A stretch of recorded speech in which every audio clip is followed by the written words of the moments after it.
Andito na naman si Uncle Tak. Ngayong araw magluluto nga pala tayo ng putserong manok at eto nga lang pala yung mga ingredients niya. At syempre unang gagawin ko, maghihiwa na ako ng manok. Kalahati nga lang pala yung lulutuin namin sapagkat lulutuin namin yung kalahati sa isang araw. At nang nahiwa ko na nga, magpapainit tayo ng mantika dito sa kaserola ni Nang Edyos. At nang okay na, ipipirito muna natin ang patatas at carrots. Mas maganda kasing ipirito ito para sa ganun hindi malabsa. Ipipirito ko lang naman ito ng 2 to 3 minutes. Fast forward tayo at nang lumipas na ang 3 minuto, ito ay hahanguin ko na. At ang susunod ko naman pipirito, itong saging na saba. Bago nga pa ng lahat, malugod ang bumabati sa aking barangay, Barangay Kabu, lungsod ng Cabanatuan City, probinsya ng Nueva Ecija. Ngayon, magluluto tayo sa kaserola ni Nang Edyos. At nang mainit na, ilalagay ko na itong mantika. Ilalagay na rin natin itong sibuyas. Hahalo-haloin ko lang ito ng saglit. Nang lumipas yung 30 segundo, ilalagay ko na itong bawang. At nang mabango na nga yung aroma, ilalagay na natin itong kamatis.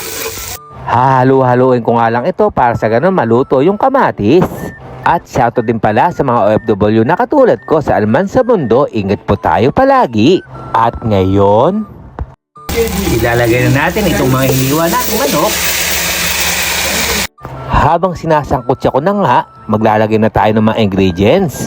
Una kong ilalagay itong patis, susunod ko naman itong asin, at kaunting pamintang durog, at konting betchin. Siyempre, para hindi nakakahilo at imemekos-mekos na natin yan, ilalagay na rin natin yung chicken cubes para lalong sasarap yung niluluto natin chicken putsero. Kaya sa mga kababayan ko rito, gayahin na itong luto ko, mura na, masarap at kalasa. At nang nasangkot siya ko na nga, ilalagay ko na yung tomato sauce. Mag-a-add din ako rito ng 2 tasang tubig.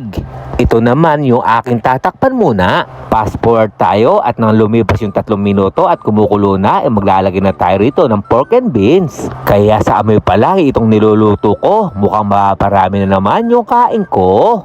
Ito'y aking tinakpan at binuksan, ilalagay ko na itong mga gulay. Ito yung carrots at patatas. Lulutuin ko lang naman ito ng mga 3 minuto para sa ganon maluto yung mga gulay. Habang hinihintay ko ang lumambot, itong misis ko naglalagay ng cheese dito sa ube na ginawa namin kagabi.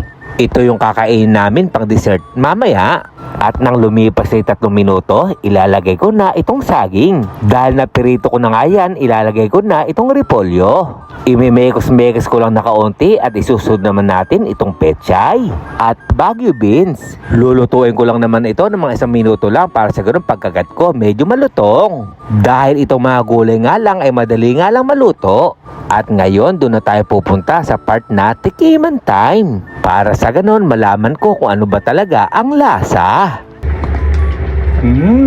Kalasa!